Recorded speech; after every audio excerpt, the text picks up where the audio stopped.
Bonjour, bienvenue.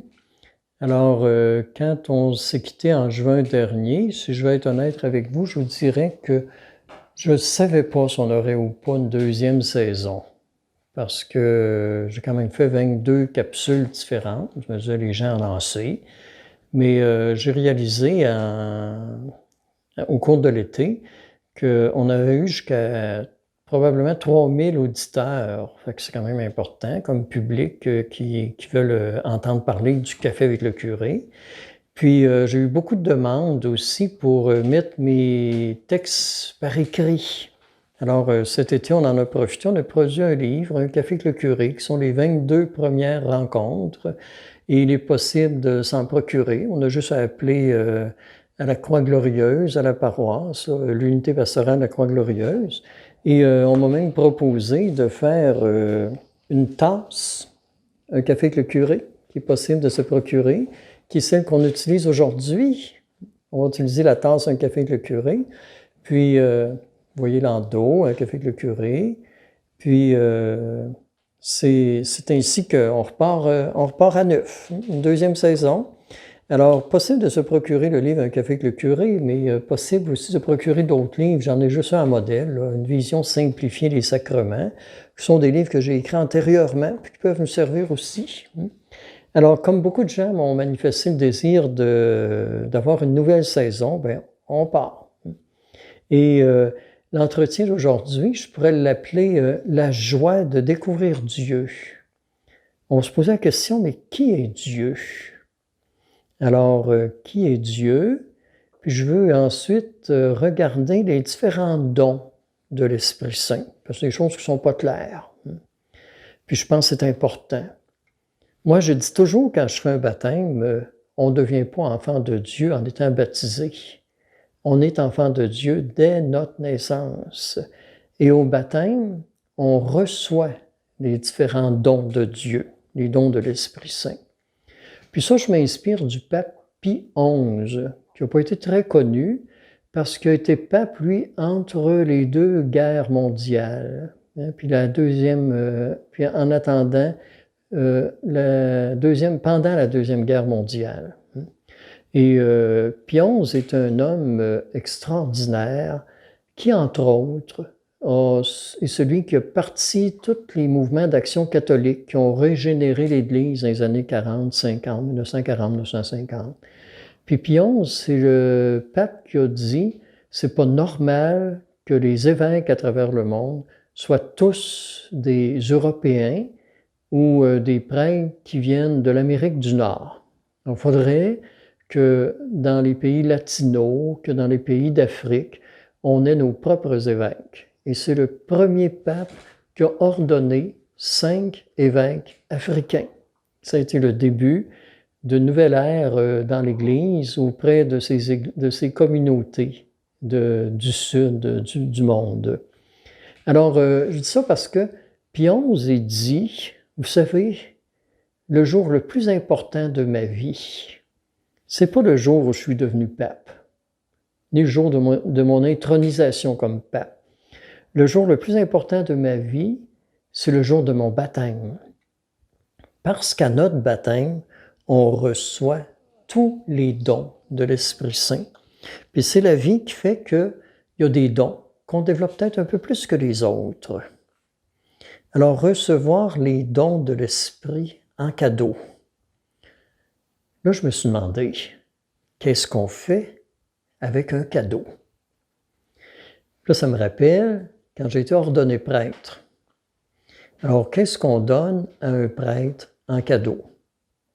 Compliqué, hein? Alors, pour ne rien vous cacher, j'ai reçu à mon ordination au moins 30 crucifix. Fait que là, je me suis dit, qu'est-ce que je fais avec ça?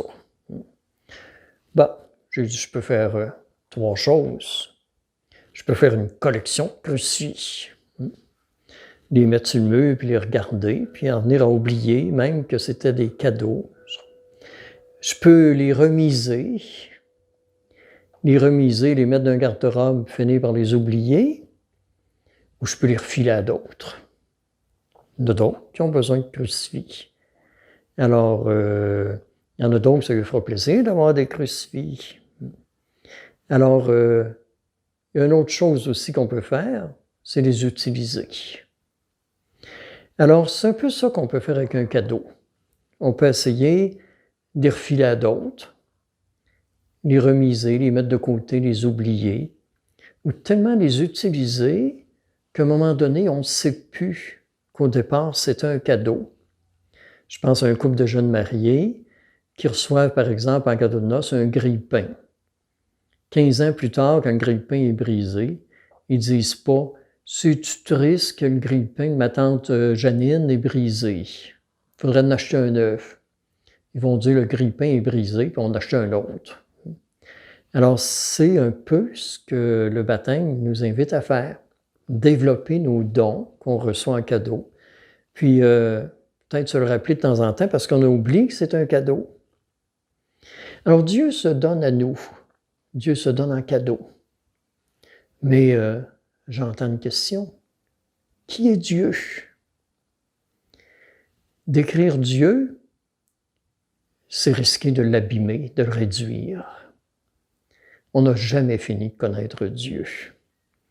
Alors Dieu, j'entends le pape Jean-Paul II qui disait « Dieu, il est Trinité, c'est une chance pour nous que Dieu soit Trinité. » Parce que si Dieu n'était pas Trinité, il finirait par devenir un narcissique épouvantable, qui ne se complaît qu'en lui-même parce qu'il n'y a pas d'égal. Alors Dieu, il est Trinité. Dieu, il est de toutes les cultures. Alors Dieu, pour les Grecs, il s'appelle Zeus. Pour les Romains, il s'appelle Jupiter. C'est le Dieu des dieux, à travers tous les dieux païens. Et pour les Juifs, il est Yahvé. Et pour Jésus, il nous apprend à l'appeler Père. Et Dieu, c'est un Père qui nous aime, nous enseigne Jésus, puis qui nous veut heureux en sa présence. Dieu et l'amour sont une même réalité. Et même si on cesse d'être aimable, Dieu ne cessera jamais de nous aimer, ou il cesse carrément d'être Dieu. Vous voyez, la petite Béa, là, elle est bien dans mes bras. Elle se sent aimée. C'est un peu ça, Dieu. C'est nous qui sommes dans ses bras, puis qui se laisse aimer. Alors, Dieu, il est toujours du côté de la souffrance, des gens qui souffrent. C'est comme ça que le Christ est mort en croix, pour s'identifier du côté des gens qui souffrent, puis du côté des gens qui subissent peut-être des injustices, comme le Christ en a subi une à sa mort. Et si Dieu est du côté de la souffrance, c'est pour nous aider à s'en sortir, ou du moins à découvrir qu'on ne souffre pas pour rien, mais qu'on peut sortir grandi de notre souffrance. Alors Dieu nous invite à être témoins de sa présence, en étant un soutien pour les autres. Et si on le souhaite ou on le désire ardemment, la meilleure façon de témoigner de Dieu, c'est dans notre joie d'aimer, dans notre joie de servir. Et je conclus avec un saint qu'on va célébrer bientôt, François d'Assise, qui explique à Frère Léon, c'est quoi la joie parfaite? Parce que Dieu nous invite à la joie parfaite. Alors Léon revient de Rome avec François. C'est Rome Assise, c'est 2 heures en auto. Alors imaginons qu'il marche à pied, il pleut, et la vie fait qu'ils sont fatigués, trempés, ils ont faim, puis ils ont hâte d'arriver à Assise. Puis quand ils arrivent, ils cognent à une porte. On ouvre, on reconnaît François, et le monsieur lui dit « T'es le gars de Pierre Bernardone, toi? Arrête d'achaler tout le monde, puis jouer aux pauvres, puis va-t'en chez vous, puis laisse sauver par ton père, puis sac-nous patience. » Puis qu'il lui claque la porte au nez.